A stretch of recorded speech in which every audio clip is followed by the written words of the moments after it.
Berita utama sepak bola hari ini. Ogah di Jakarta, Federasi Malaysia ajak duel skuad Garuda di Bukit Jalil, Malaysia. Polemik dui kewarganegaraan atlet, bagaimana nasib naturalisasi timnas Indonesia terbaru. Simak sampai habis agar tidak ketinggalan berita penting seputar timnas dan berita olahraga menarik lainnya.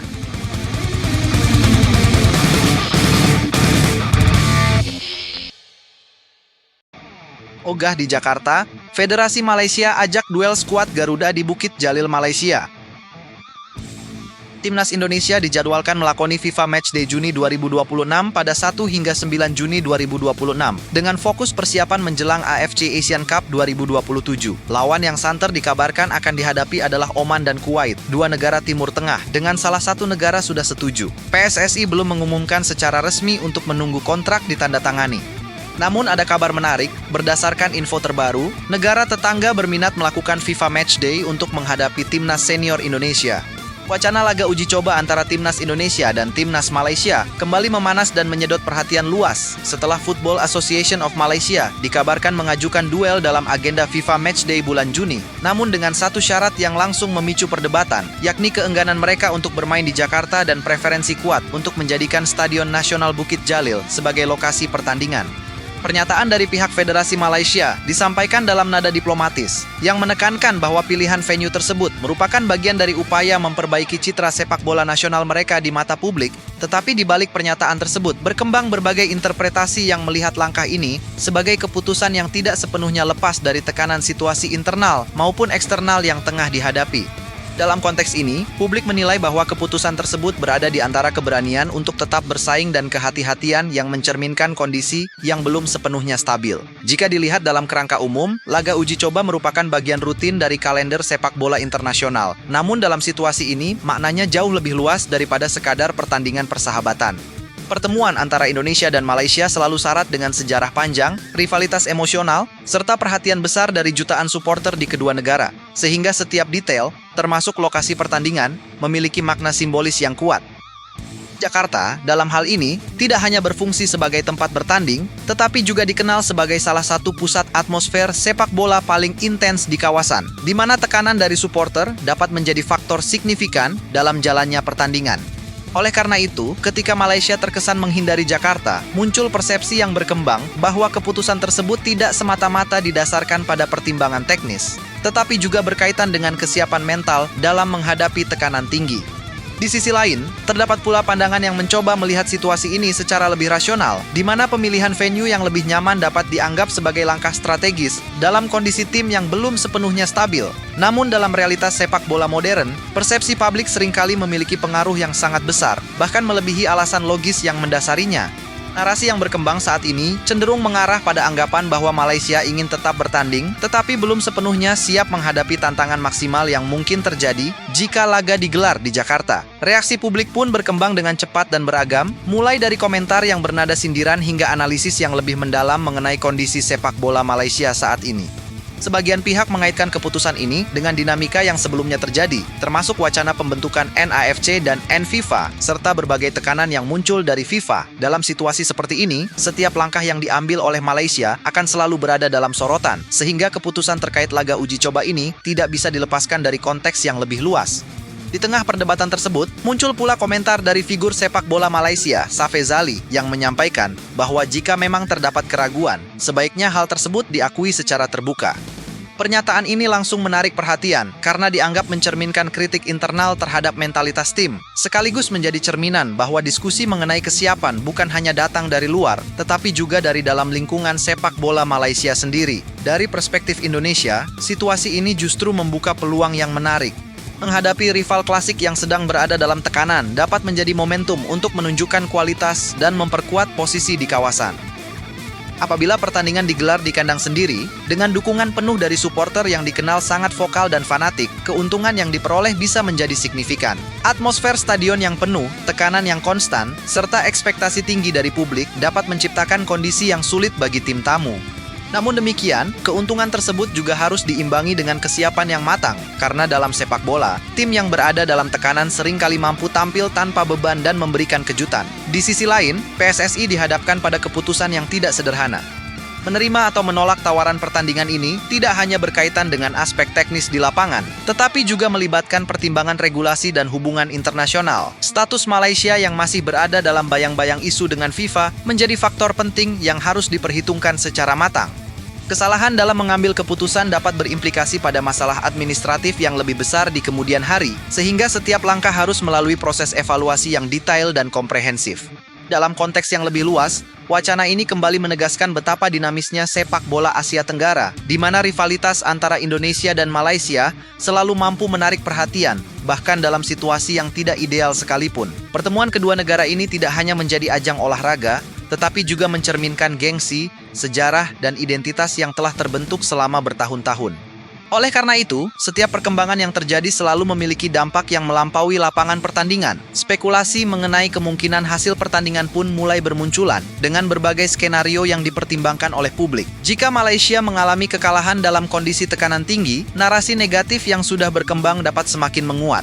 Sebaliknya, jika mereka mampu tampil solid atau bahkan meraih hasil positif, hal tersebut dapat menjadi titik balik yang signifikan dalam upaya memperbaiki citra. Di sisi Indonesia, tantangan untuk menjaga konsistensi dan tidak meremehkan lawan menjadi faktor penting yang harus diperhatikan. Karena dalam sepak bola, hasil akhir seringkali ditentukan oleh detail kecil yang tidak terduga. Dalam perkembangan lanjutan yang semakin kompleks, arah pembahasan kemudian bergerak menuju bagaimana faktor teknis di lapangan mulai dipertimbangkan secara lebih rinci oleh kedua pihak, khususnya terkait gaya bermain, adaptasi taktik, hingga kesiapan fisik pemain jika laga benar-benar digelar, baik di Stadion Utama Gelora Bung Karno maupun di Stadion Nasional Bukit Jalil. Dalam analisis yang berkembang, Timnas Indonesia dinilai memiliki keuntungan dalam hal intensitas permainan ketika tampil di kandang sendiri, terutama dengan dukungan supporter yang mampu menciptakan tekanan konstan sepanjang pertandingan, sementara Timnas Malaysia justru cenderung lebih nyaman bermain dalam tempo yang terkontrol, dengan pendekatan yang lebih berhati-hati dan mengandalkan transisi cepat. Perbedaan karakter ini membuat pemilihan venue menjadi semakin krusial karena secara tidak langsung akan memengaruhi pendekatan taktik yang digunakan oleh kedua tim. Dalam diskusi yang lebih mendalam, sejumlah pengamat juga menyoroti bagaimana aspek psikologis akan memainkan peran yang tidak kalah penting dibandingkan strategi teknis. Bermain di Jakarta berarti menghadapi tekanan luar biasa sejak menit awal, di mana setiap kesalahan kecil dapat langsung mendapat respons keras dari tribun, sesuatu yang telah terbukti memengaruhi performa banyak tim tamu di masa lalu. Sebaliknya, jika pertandingan digelar di Kuala Lumpur, tekanan tersebut akan berbalik arah, memberikan keuntungan emosional bagi Malaysia yang dapat tampil dengan kepercayaan diri lebih tinggi di hadapan publik sendiri. Dalam situasi seperti ini, keputusan lokasi pertandingan bukan hanya soal logistik, tetapi juga menjadi bagian dari strategi besar yang dapat menentukan arah jalannya laga. Selain itu, perhatian juga mulai mengarah pada bagaimana kedua federasi mengelola komunikasi publik terkait isu ini. PSSI dan Football Association of Malaysia sama-sama berada dalam posisi yang harus menjaga keseimbangan antara transparansi dan kepentingan strategis, sehingga setiap pernyataan yang disampaikan memiliki implikasi yang luas. Dalam era media sosial yang bergerak cepat, narasi yang terbentuk di ruang publik dapat memengaruhi persepsi sebelum pertandingan benar-benar terjadi, bahkan dapat memberikan tekanan tambahan kepada pemain dan staf pelatih. Oleh karena itu, pendekatan komunikasi menjadi bagian penting yang tidak bisa diabaikan dalam dinamika ini. Di sisi lain, wacana ini juga membuka ruang diskusi mengenai pentingnya stabilitas internal dalam sebuah federasi sebelum mengambil keputusan besar di level internasional. Kondisi yang sedang dihadapi oleh Malaysia membuat setiap langkah mereka berada dalam sorotan, sehingga keputusan untuk mengajukan laga melawan Indonesia dipandang tidak hanya sebagai agenda olahraga, tetapi juga sebagai bagian dari upaya membangun kembali kepercayaan publik. Namun strategi ini mengandung risiko yang tidak kecil, karena jika hasil yang didapat tidak sesuai harapan, dampaknya bisa berbalik menjadi tekanan yang lebih besar. Dalam perspektif yang lebih luas, rivalitas antara Indonesia dan Malaysia kembali menunjukkan daya tariknya sebagai salah satu yang paling kuat di kawasan Asia Tenggara. Setiap pertemuan selalu membawa cerita yang melampaui skor akhir, melibatkan emosi, sejarah, dan kebanggaan nasional yang mendalam. Bahkan dalam tahap wacana sekalipun, perhatian yang muncul sudah menunjukkan betapa besarnya nilai dari pertandingan ini, baik dari sisi olahraga maupun dari sisi komersial. Hal ini menjadikan setiap keputusan yang diambil oleh kedua federasi memiliki dampak yang jauh lebih besar dibandingkan laga uji coba biasa. Spekulasi mengenai kemungkinan skenario pertandingan terus berkembang. dengan berbagai analisis yang mencoba memprediksi bagaimana jalannya laga jika benar-benar terlaksana. Ada yang melihat Indonesia memiliki peluang lebih besar jika bermain di kandang, sementara yang lain menilai bahwa Malaysia bisa memberikan perlawanan sengit jika mampu mengelola tekanan dengan baik. Dalam sepak bola, ketidakpastian selalu menjadi bagian yang tidak terpisahkan, sehingga hasil akhir seringkali ditentukan oleh faktor-faktor yang tidak terduga. Dengan berbagai dinamika yang terus berkembang, keputusan akhir mengenai lokasi dan pelaksanaan pertandingan menjadi semakin dinantikan oleh publik. Apakah kedua federasi akan menemukan titik temu yang menguntungkan kedua belah pihak, atau justru perbedaan pandangan akan membuat wacana ini tidak berlanjut? Semuanya masih terbuka.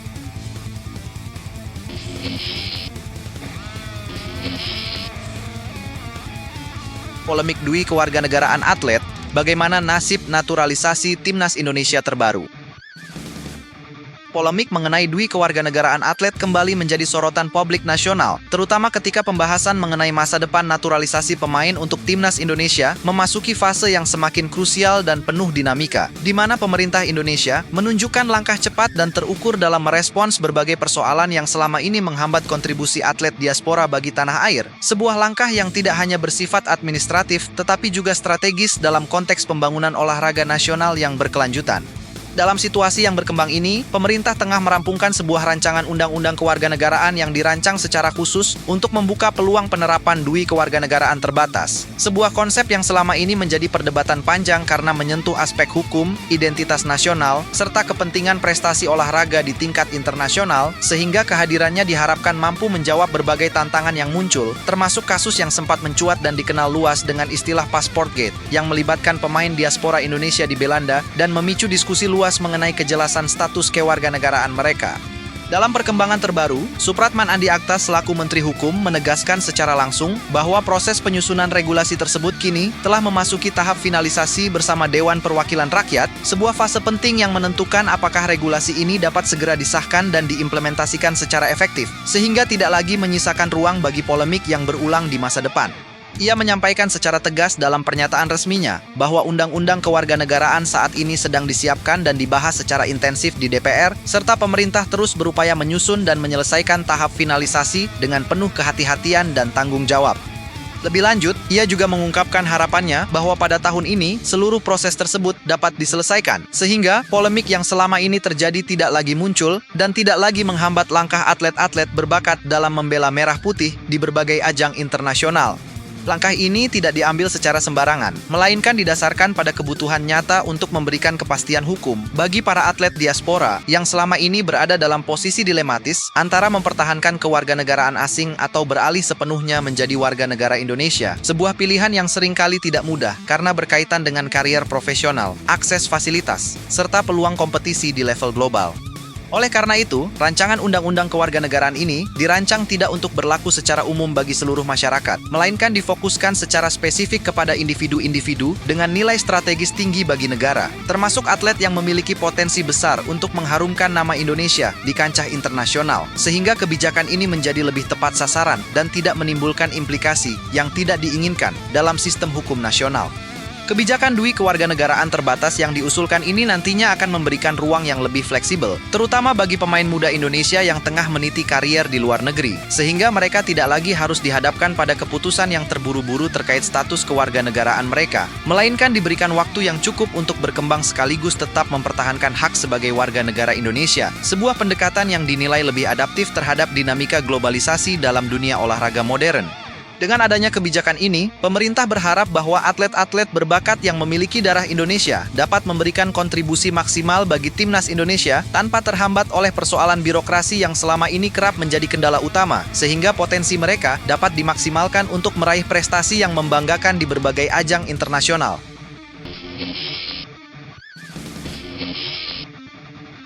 Dalam pernyataan lanjutan yang disampaikan secara langsung, Supratman Andi Aktas menegaskan bahwa bagi Presiden, tugas setiap kementerian di bidang masing-masing adalah memastikan bahwa merah putih dapat terus berkibar di seluruh arena, sebuah pernyataan yang mencerminkan komitmen kuat pemerintah dalam menjadikan olahraga sebagai salah satu instrumen penting dalam memperkuat identitas nasional, sekaligus meningkatkan posisi Indonesia di mata dunia. Pernyataan tersebut juga menunjukkan bahwa kebijakan ini bukan sekadar solusi jangka pendek, melainkan bagian dari visi besar dalam membangun sistem olahraga nasional yang lebih inklusif, kompetitif, dan berorientasi pada prestasi. Sejalan dengan hal tersebut, Erick Thohir selaku Menteri Pemuda dan Olahraga turut memberikan dukungan penuh terhadap langkah yang diambil oleh pemerintah dengan menekankan bahwa dalam dunia olahraga modern, regulasi harus mampu menjadi enabler atau pendukung bagi pencapaian prestasi tanpa mengabaikan koridor hukum yang berlaku di Indonesia.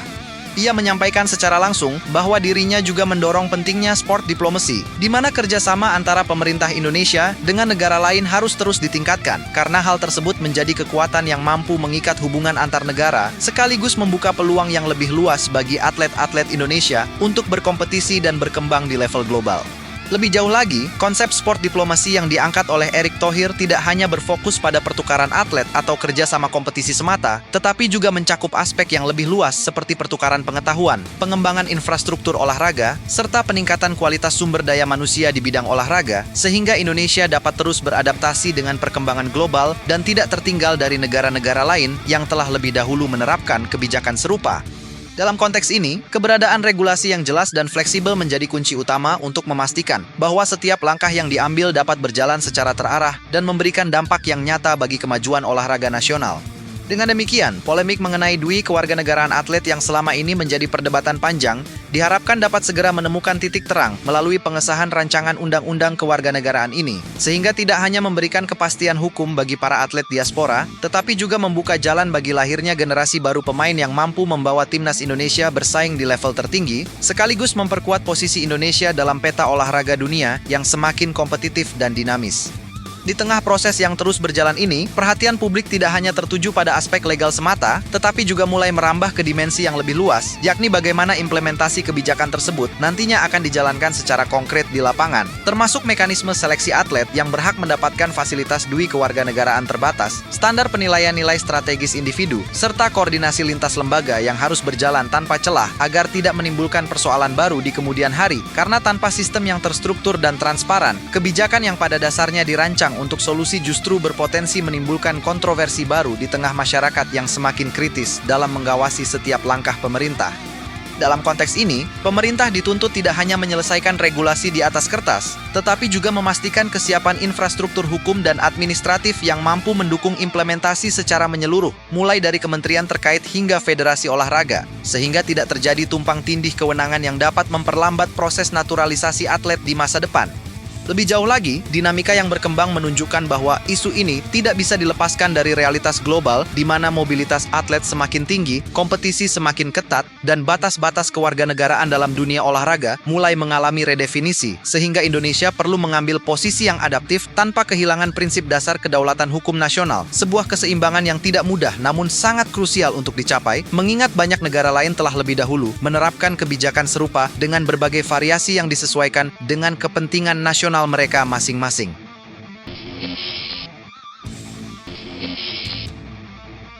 Dengan demikian, polemik mengenai dui kewarganegaraan atlet yang selama ini menjadi perdebatan panjang diharapkan dapat segera menemukan titik terang melalui pengesahan rancangan undang-undang kewarganegaraan ini, sehingga tidak hanya memberikan kepastian hukum bagi para atlet diaspora, tetapi juga membuka jalan bagi lahirnya generasi baru pemain yang mampu membawa timnas Indonesia bersaing di level tertinggi, sekaligus memperkuat posisi Indonesia dalam peta olahraga dunia yang semakin kompetitif dan dinamis.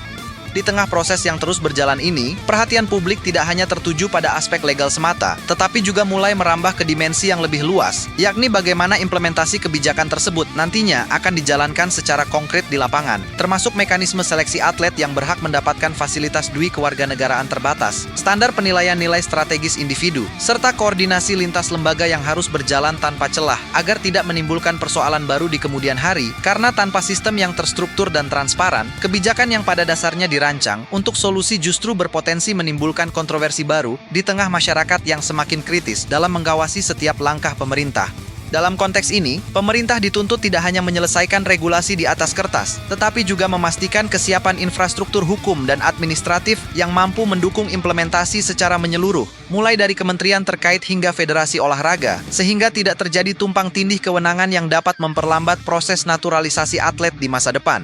Lebih jauh lagi, dinamika yang berkembang menunjukkan bahwa isu ini tidak bisa dilepaskan dari realitas global di mana mobilitas atlet semakin tinggi, kompetisi semakin ketat, dan batas-batas kewarganegaraan dalam dunia olahraga mulai mengalami redefinisi, sehingga Indonesia perlu mengambil posisi yang adaptif tanpa kehilangan prinsip dasar kedaulatan hukum nasional, sebuah keseimbangan yang tidak mudah namun sangat krusial untuk dicapai, mengingat banyak negara lain telah lebih dahulu menerapkan kebijakan serupa dengan berbagai variasi yang disesuaikan dengan kepentingan nasional mereka masing-masing. Tidak hanya berhenti di situ, kebijakan ini juga membuka peluang bagi transformasi yang lebih besar dalam sistem pembinaan atlet nasional, di mana keberadaan pemain diaspora dapat menjadi katalis untuk meningkatkan standar kompetisi domestik, mentransfer pengalaman internasional kepada pemain lokal, serta mempercepat proses adaptasi terhadap gaya permainan modern yang berkembang di berbagai liga top dunia. Sehingga dampaknya tidak hanya dirasakan oleh timnas Indonesia secara langsung, tetapi juga oleh ekosistem sepak bola nasional secara keseluruhan yang akan terdorong untuk berbenah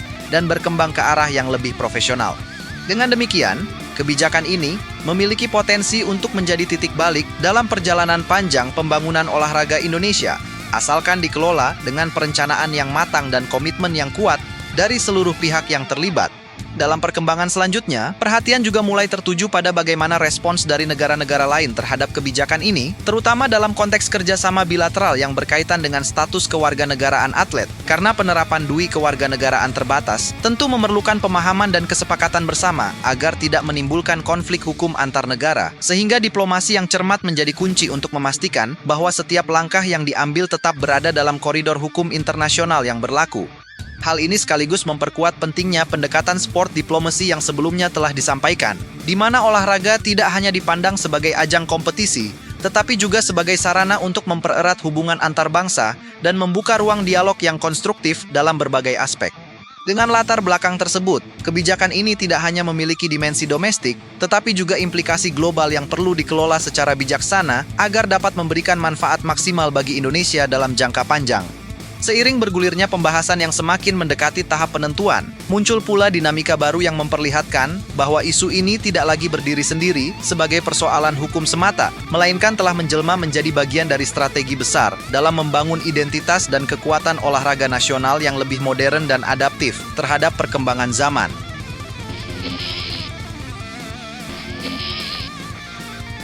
Di mana negara tidak hanya berperan sebagai regulator, tetapi juga sebagai fasilitator yang aktif dalam menjembatani kepentingan atlet diaspora dengan kebutuhan prestasi nasional, sebuah peran yang menuntut ketepatan kebijakan sekaligus kepekaan terhadap perubahan global yang sangat cepat dan kompleks. Dalam kerangka ini, keberadaan regulasi DUI kewarganegaraan terbatas dapat dilihat sebagai instrumen yang dirancang untuk mengurai berbagai simpul permasalahan yang selama ini menghambat optimalisasi potensi atlet, terutama mereka yang lahir atau besar di luar negeri namun memiliki ikatan darah dengan Indonesia, sehingga pendekatan yang digunakan tidak lagi kaku dan administratif semata, melainkan lebih fleksibel, terukur, dan berorientasi pada hasil yang nyata di lapangan. Jika ditarik lebih dalam, langkah ini juga mencerminkan perubahan paradigma dalam memandang konsep kewarganegaraan itu sendiri, yang sebelumnya cenderung dipahami secara eksklusif kini, mulai bergerak menuju pendekatan yang lebih inklusif dan kontekstual, tanpa mengabaikan prinsip dasar kedaulatan negara, sehingga ruang kompromi yang dihadirkan melalui kebijakan ini menjadi solusi yang realistis di tengah tuntutan globalisasi yang tidak dapat dihindari. Hal ini menjadi semakin relevan ketika melihat bagaimana banyak negara lain telah lebih dahulu memanfaatkan kebijakan serupa untuk memperkuat tim nasional mereka, sehingga Indonesia tidak dapat lagi bersikap pasif jika ingin tetap kompetitif, terutama dalam cabang olahraga populer seperti sepak bola yang memiliki dampak sosial dan ekonomi yang sangat besar bagi masyarakat. Dengan demikian, penguatan timnas Indonesia melalui jalur naturalisasi yang lebih terstruktur bukan hanya soal menambah pemain berkualitas, tetapi juga bagian dari upaya membangun sistem yang mampu bersaing secara berkelanjutan di tingkat internasional. Di sisi lain, perdebatan yang muncul di ruang publik juga menunjukkan adanya kekhawatiran dari sebagian kalangan yang menilai bahwa kebijakan ini berpotensi mengurangi ruang bagi pemain lokal untuk berkembang. Sebuah pandangan yang perlu dijawab dengan pendekatan yang komprehensif dan berbasis data, karena pada dasarnya kehadiran pemain diaspora tidak harus diposisikan sebagai ancaman, melainkan sebagai peluang untuk meningkatkan kualitas kompetisi dan mempercepat proses pembelajaran bagi pemain dalam negeri. Dalam konteks ini, peran federasi dan pelatih menjadi sangat penting untuk memastikan bahwa integrasi antara pemain lokal dan diaspora dapat berjalan secara harmonis, sehingga tercipta sinergi yang saling menguatkan, bukan justru menimbulkan kesenjangan yang kontraproduktif terhadap tujuan utama pembangunan tim nasional. Oleh karena itu, kebijakan ini harus diiringi dengan program pembinaan yang terstruktur, mulai dari level usia dini hingga profesional, agar manfaat yang diharapkan dapat dirasakan secara merata di seluruh lapisan ekosistem olahraga nasional. Sementara itu, perhatian juga mulai mengarah pada kesiapan perangkat hukum turunan yang akan menjadi landasan operasional dari undang-undang tersebut. Karena tanpa adanya peraturan pelaksana yang jelas dan rinci, implementasi kebijakan ini berpotensi menghadapi berbagai kendala teknis di lapangan, mulai dari proses verifikasi dokumen, koordinasi antar instansi, hingga penentuan kriteria atlet yang berhak mendapatkan status khusus tersebut. Sehingga diperlukan kerjasama yang erat antara berbagai kementerian dan lembaga terkait untuk memastikan bahwa seluruh mekanisme dapat berjalan secara efektif dan efisien. Dalam hal ini, kepemimpinan Supratman Andi Aktas menjadi salah satu faktor kunci dalam mengawal proses ini agar tetap berada pada jalur yang telah ditetapkan, sekaligus memastikan bahwa setiap tahapan dilakukan dengan prinsip kehati-hatian dan akuntabilitas yang tinggi. Tidak kalah penting, dukungan dari sektor non-pemerintah juga mulai terlihat sebagai bagian dari ekosistem yang turut mendorong keberhasilan kebijakan ini, di mana klub-klub profesional, akademi sepak bola, hingga sponsor mulai menunjukkan ketertarikan untuk terlibat dalam pengembangan pemain diaspora, sebuah indikasi bahwa kebijakan ini memiliki daya tarik yang luas dan berpotensi menciptakan efek domino yang positif bagi industri olahraga nasional. Dalam situasi seperti ini, kolaborasi antara sektor publik dan swasta menjadi semakin relevan, karena pembangunan olahraga modern tidak dapat hanya bergantung pada satu pihak saja, melainkan membutuhkan sinergi yang kuat dan berkelanjutan antara berbagai pemangku kepentingan.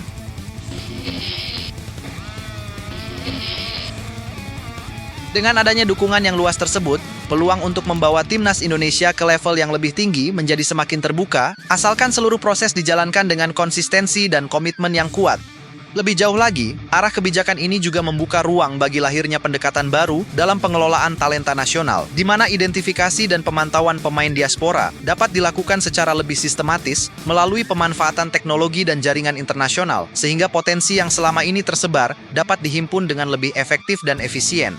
Hal ini menjadi penting mengingat perkembangan sepak bola modern yang semakin berbasis data dan analisis, sehingga pendekatan tradisional yang mengandalkan pengamatan manual perlu dilengkapi dengan sistem yang lebih canggih dan terintegrasi. Dalam konteks ini, peran tokoh seperti Erick Thohir menjadi sangat strategis dalam mendorong transformasi tersebut, mengingat pengalamannya dalam mengelola organisasi besar dan jaringan internasional yang dimilikinya dapat menjadi modal penting untuk mempercepat proses adaptasi terhadap standar global yang terus berkembang. Dengan berbagai perkembangan yang terjadi, dapat terlihat bahwa kebijakan dui kewarganegaraan terbatas bukan sekadar solusi jangka pendek untuk mengatasi polemik yang ada, melainkan bagian dari proses panjang yang akan menentukan arah masa depan olahraga Indonesia, khususnya dalam upaya membangun tim nasional yang tidak hanya kompetitif, tetapi juga memiliki fondasi yang kuat dan berkelanjutan, sehingga setiap langkah yang diambil pada tahap ini akan memiliki dampak jangka panjang yang signifikan, baik dalam konteks prestasi maupun dalam pembentukan sistem yang lebih matang dan profesional di masa yang akan datang. Dalam arus perkembangan yang semakin kompleks ini, dimensi lain yang mulai mengemuka adalah bagaimana kebijakan tersebut akan berdampak langsung terhadap psikologi dan identitas para atlet diaspora itu sendiri. Karena di balik setiap keputusan administratif yang diambil, terdapat aspek emosional yang tidak bisa diabaikan, yakni keterikatan terhadap dua negara, dua budaya, serta dua sistem yang membentuk perjalanan hidup mereka sejak usia dini, sehingga keputusan untuk membela timnas Indonesia bukan hanya persoalan hukum atau karier semata, melainkan juga menyangkut rasa memiliki dan kebanggaan yang harus dibangun melalui pendekatan yang lebih manusiawi dan inklusif. Dalam konteks ini, negara tidak cukup hanya menyediakan payung hukum, tetapi juga perlu menciptakan lingkungan yang mampu membuat para atlet tersebut merasa benar-benar diterima sebagai bagian dari bangsa, mulai dari proses adaptasi budaya, komunikasi yang efektif, hingga dukungan psikologis yang membantu mereka berintegrasi dengan tim dan masyarakat secara lebih luas, sehingga kontribusi yang diberikan tidak hanya maksimal di atas lapangan, tetapi juga berkelanjutan dalam jangka panjang. Pada saat yang sama, perhatian terhadap kualitas kompetisi domestik menjadi semakin relevan karena keberhasilan integrasi pemain diaspora akan sangat dipengaruhi oleh kesiapan Liga Nasional dalam menyediakan level permainan yang kompetitif dan profesional, sehingga kehadiran mereka tidak hanya menjadi pelengkap, tetapi benar-benar mampu mendorong peningkatan standar permainan secara keseluruhan. Dalam hal ini, hubungan antara kebijakan kewarganegaraan dan reformasi liga menjadi sangat erat karena keduanya saling berkaitan dan tidak dapat dipisahkan, di mana peningkatan kualitas liga akan memperkuat daya tarik timnas Indonesia bagi pemain diaspora, sementara kehadiran pemain berkualitas dari luar negeri juga akan memberikan dampak positif terhadap perkembangan kompetisi domestik, menciptakan siklus yang saling menguntungkan jika dikelola dengan baik dan konsisten. Lebih lanjut, diskursus mengenai keadilan dalam proses seleksi juga mulai mendapatkan perhatian serius, terutama dari kalangan pemain lokal yang berharap bahwa kebijakan ini tidak mengubah prinsip meritokrasi yang selama ini menjadi dasar dalam pemilihan pemain untuk tim nasional, sehingga transparansi dalam setiap tahapan seleksi menjadi kunci untuk menjaga kepercayaan publik sekaligus memastikan bahwa setiap pemain, baik lokal maupun diaspora, memiliki kesempatan yang sama berdasarkan kemampuan dan kontribusi yang mereka tunjukkan di lapangan. Dalam situasi seperti ini, peran pelatih dan tim teknis menjadi sangat krusial karena mereka harus mampu menyeimbangkan berbagai kepentingan tanpa mengorbankan kualitas tim secara keseluruhan. Sebuah tantangan yang tidak mudah namun sangat menentukan arah perkembangan tim nasional ke depan.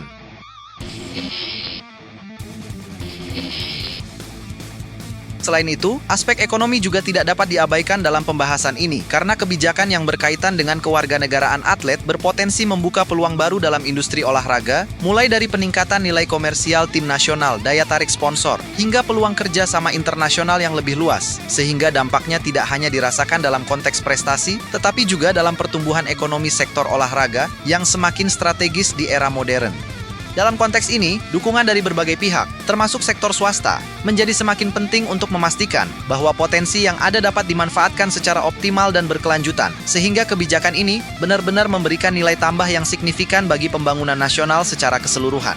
Di sisi kebijakan publik, tantangan berikutnya adalah memastikan bahwa regulasi yang telah disusun dapat beradaptasi dengan perubahan yang mungkin terjadi di masa depan, mengingat dinamika global yang terus berkembang dan tidak selalu dapat diprediksi, sehingga diperlukan mekanisme evaluasi yang berkelanjutan untuk menilai efektivitas kebijakan serta melakukan penyesuaian jika diperlukan, tanpa harus menunggu munculnya krisis atau polemik baru yang dapat mengganggu stabilitas sistem yang telah dibangun.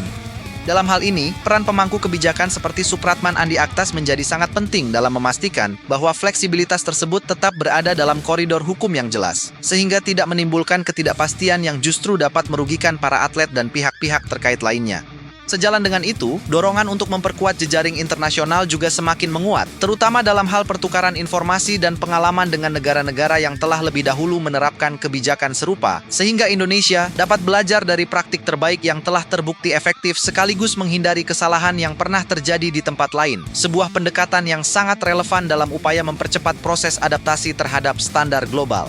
Dalam konteks ini, figur seperti Erick Thohir memiliki peran strategis dalam membuka jalur komunikasi dan kerjasama yang lebih luas, mengingat jaringan internasional yang dimilikinya dapat menjadi jembatan untuk memperkuat posisi Indonesia dalam ekosistem olahraga dunia yang semakin terintegrasi.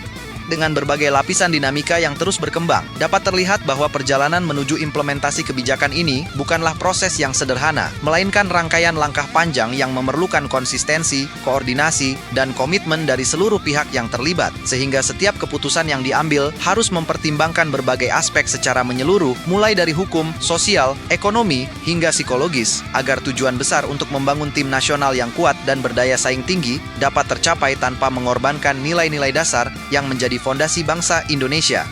Dalam fase berikutnya, sorotan mulai bergeser ke bagaimana kesiapan institusi pendukung dalam mengantisipasi lonjakan permohonan dan proses administrasi yang berpotensi meningkat secara signifikan. Karena ketika regulasi ini resmi diberlakukan, bukan tidak mungkin akan terjadi peningkatan jumlah atlet diaspora yang ingin memanfaatkan skema dui kewarganegaraan terbatas, sehingga kapasitas pelayanan publik harus benar-benar diperkuat agar tidak menimbulkan antrean panjang, keterlambatan proses, atau bahkan kesalahan administratif yang dapat berdampak serius terhadap karier atlet yang bersangkutan. Hal ini menuntut modernisasi sistem birokrasi, termasuk digitalisasi layanan, integrasi data antar instansi, serta peningkatan kualitas sumber daya manusia yang menangani proses tersebut, sehingga seluruh mekanisme dapat berjalan dengan cepat, akurat, dan transparan, sesuai dengan tuntutan zaman yang semakin mengedepankan efisiensi dan akuntabilitas dalam pelayanan publik.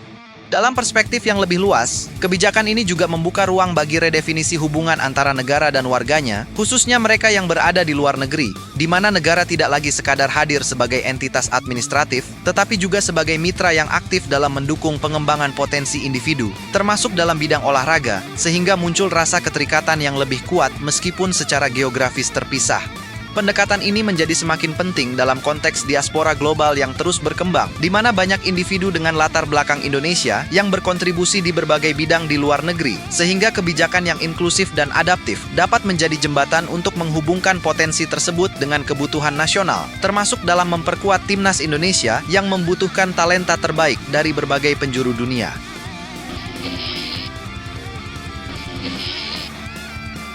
Tidak hanya itu, dinamika internal dalam tubuh tim nasional juga akan mengalami perubahan yang cukup signifikan seiring dengan bertambahnya variasi latar belakang pemain, baik dari segi budaya, pengalaman bermain, maupun pendekatan terhadap permainan itu sendiri, sehingga diperlukan manajemen tim yang mampu mengelola keberagaman tersebut menjadi kekuatan kolektif yang solid, bukan justru menjadi sumber perbedaan yang menghambat performa di lapangan. Dalam situasi seperti ini, kepemimpinan pelatih dan staf menjadi sangat krusial karena mereka harus mampu menciptakan harmoni di tengah perbedaan, membangun komunikasi yang efektif, serta menanamkan visi bersama yang dapat menyatukan seluruh pemain dalam satu tujuan yang sama, yaitu memberikan performa terbaik bagi negara. Pada saat yang bersamaan, ekspektasi publik terhadap performa tim nasional juga cenderung meningkat, seiring dengan hadirnya pemain-pemain diaspora yang diharapkan mampu membawa perubahan signifikan dalam kualitas permainan, sehingga tekanan terhadap tim dan manajemen menjadi semakin besar, terutama dalam setiap pertandingan yang melibatkan timnas Indonesia di berbagai ajang internasional. Oleh karena itu, penting bagi seluruh pihak untuk menjaga keseimbangan antara harapan dan realitas, agar proses pembangunan tim dapat berjalan secara bertahap dan tidak terjebak dalam tuntutan instan yang justru dapat mengganggu stabilitas jangka panjang. Dalam hal ini, komunikasi yang terbuka dan edukatif kepada publik menjadi kunci untuk membangun pemahaman yang realistis mengenai proses yang sedang berlangsung. Di sisi regulasi, perhatian juga mulai diarahkan pada kemungkinan terjadinya penyesuaian terhadap aturan-aturan lain yang berkaitan, seperti peraturan federasi internasional, ketentuan liga domestik, serta kebijakan keimigrasian, sehingga diperlukan sinkronisasi yang menyeluruh, agar tidak terjadi konflik norma yang dapat menghambat implementasi kebijakan ini di lapangan.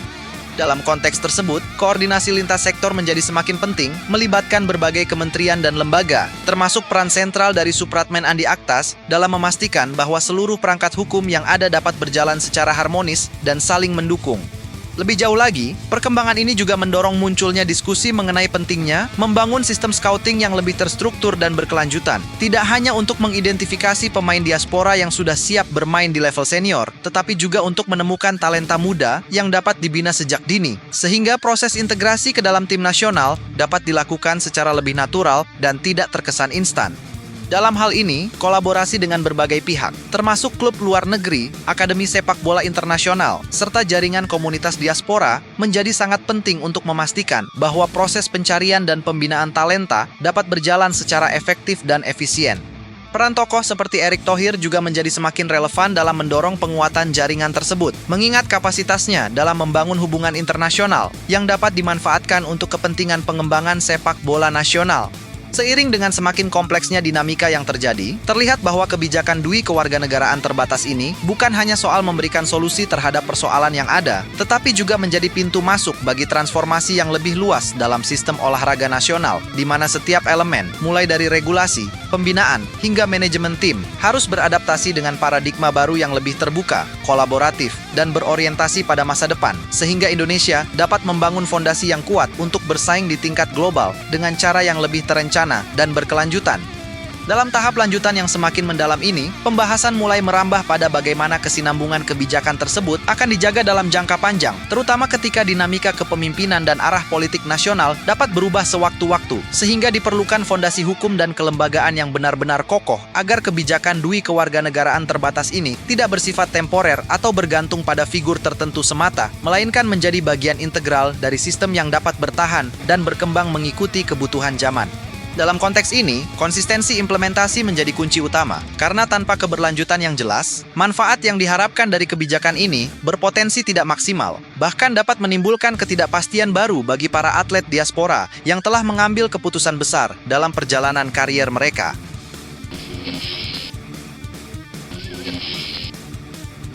Oleh karena itu, penting bagi seluruh pemangku kepentingan untuk memastikan bahwa setiap tahapan yang telah dirancang dapat dijalankan secara berkesinambungan, mulai dari proses legislasi hingga implementasi teknis di lapangan. Lebih jauh lagi, muncul kebutuhan untuk membangun sistem evaluasi yang terukur dan berbasis indikator kinerja yang jelas, sehingga efektivitas kebijakan ini dapat dipantau secara berkala dan objektif. Tidak hanya berdasarkan persepsi atau hasil jangka pendek semata, tetapi juga melalui analisis mendalam terhadap dampak yang ditimbulkan dalam berbagai aspek, termasuk peningkatan prestasi, penguatan struktur tim, serta kontribusi terhadap perkembangan ekosistem olahraga nasional secara keseluruhan.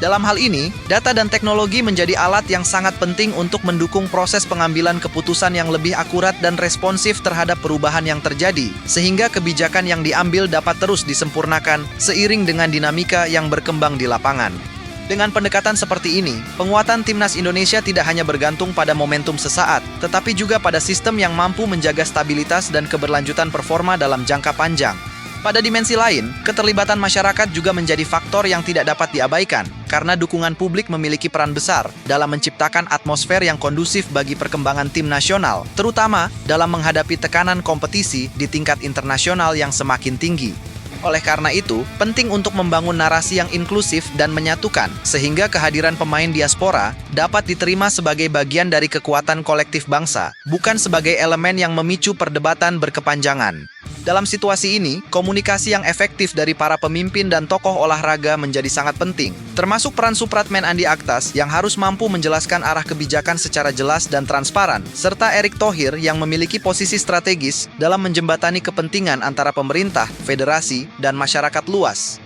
Selain itu, perkembangan ini juga membuka peluang untuk memperkuat identitas sepak bola nasional melalui pendekatan yang lebih modern dan inklusif, di mana keberagaman latar belakang pemain justru dapat menjadi kekuatan yang memperkaya karakter tim selama dikelola dengan baik dan diarahkan pada tujuan yang sama. Hal ini menuntut adanya visi yang jelas dalam pengelolaan tim nasional, sehingga setiap pemain, baik lokal maupun diaspora, dapat memahami peran dan kontribusinya dalam kerangka yang lebih besar, yaitu membangun tim yang solid, kompetitif, dan mampu bersaing di level tertinggi. Dengan pendekatan yang tepat, keberagaman tersebut tidak hanya menjadi simbol inklusivitas, tetapi juga menjadi sumber keunggulan kompetitif yang membedakan timnas Indonesia dari tim-tim lain di kawasan maupun di tingkat global. Di sisi lain, perhatian juga mulai tertuju pada bagaimana kebijakan ini dapat mendorong peningkatan kualitas pelatih dan tenaga pendukung lainnya. Karena keberhasilan integrasi pemain diaspora tidak hanya bergantung pada kualitas individu pemain, tetapi juga pada kemampuan tim pendukung dalam mengelola dinamika yang ada. Mulai dari aspek teknis hingga non-teknis, seperti komunikasi lintas budaya dan manajemen konflik. Dalam konteks ini, investasi pada pengembangan sumber daya manusia menjadi sangat penting, sehingga seluruh elemen dalam ekosistem olahraga nasional dapat bergerak secara selaras dan saling mendukung dalam mencapai tujuan yang telah ditetapkan. Dengan semakin banyaknya aspek yang terlibat dalam implementasi kebijakan ini, terlihat bahwa kompleksitas yang dihadapi juga semakin meningkat, sehingga diperlukan pendekatan yang holistik dan terintegrasi untuk memastikan bahwa setiap elemen dapat berjalan secara harmonis tanpa saling bertabrakan. Sebuah tantangan besar yang membutuhkan kepemimpinan kuat, koordinasi efektif, serta komitmen jangka panjang dari seluruh pihak yang terlibat, agar tujuan besar untuk membangun kekuatan baru bagi sepak bola nasional dapat benar-benar terwujud secara nyata dan berkelanjutan. Memasuki lapisan pembahasan yang lebih strategis, perhatian mulai tertuju pada bagaimana kebijakan ini dapat membentuk ekosistem regenerasi pemain yang lebih terarah dan berkelanjutan, terutama dalam menjawab tantangan klasik sepak bola nasional yang kerap mengalami ketimpangan antara generasi emas dan fase transisi, sehingga kehadiran pemain diaspora tidak hanya berfungsi sebagai solusi instan, tetapi juga sebagai jembatan untuk mentransfer pengalaman, etos kerja, serta standar profesionalisme yang selama ini berkembang di luar negeri ke dalam sistem pembinaan dalam negeri.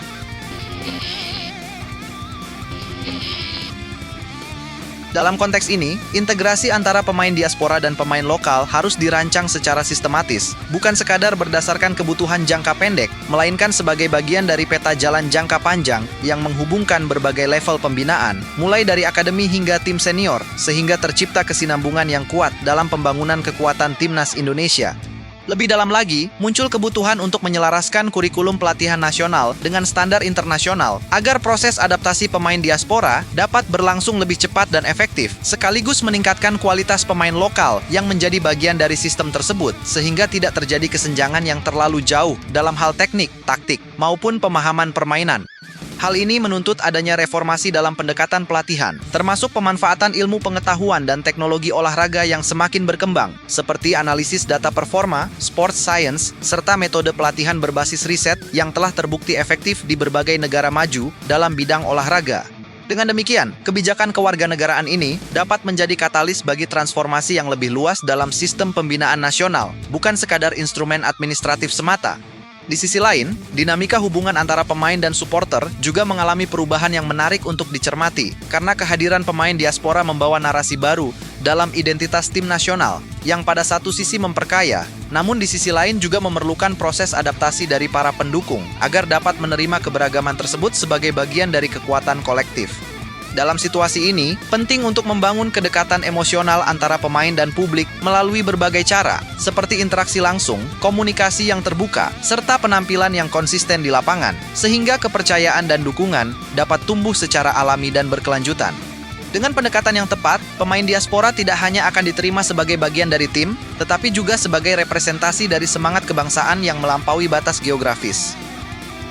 Sementara itu, dalam ranah kebijakan makro, langkah ini juga berpotensi mempengaruhi arah pembangunan olahraga nasional secara keseluruhan, karena keberhasilan implementasi kebijakan ini dapat menjadi model bagi cabang olahraga lain yang menghadapi tantangan serupa, sehingga prinsip dui kewarganegaraan terbatas tidak hanya relevan untuk sepak bola, tetapi juga dapat diterapkan secara selektif pada cabang olahraga lain yang membutuhkan penguatan melalui jalur diaspora. Dalam konteks ini, koordinasi lintas cabang olahraga menjadi penting untuk memastikan bahwa kebijakan yang diambil tetap konsisten dan tidak menimbulkan ketimpangan atau kecemburuan antar sektor, sehingga seluruh elemen dapat berkembang secara seimbang dan harmonis. Peran pengawasan juga menjadi semakin krusial dalam fase ini, karena semakin kompleksnya sistem yang dibangun menuntut adanya mekanisme kontrol yang mampu memastikan bahwa setiap proses berjalan sesuai dengan aturan yang telah ditetapkan, serta mampu mencegah potensi penyalahgunaan yang dapat merusak kredibilitas kebijakan itu sendiri.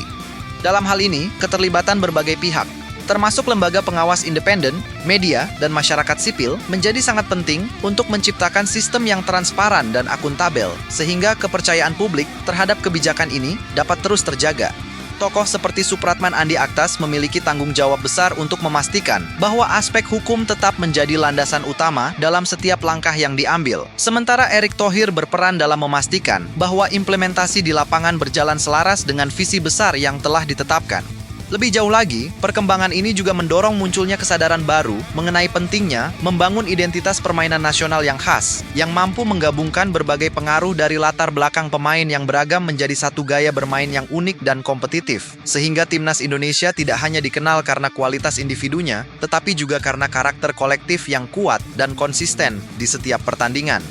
Proses ini tentu membutuhkan waktu dan eksperimen yang tidak sedikit, namun jika dikelola dengan baik, dapat menjadi salah satu faktor pembeda yang signifikan dalam persaingan di tingkat internasional.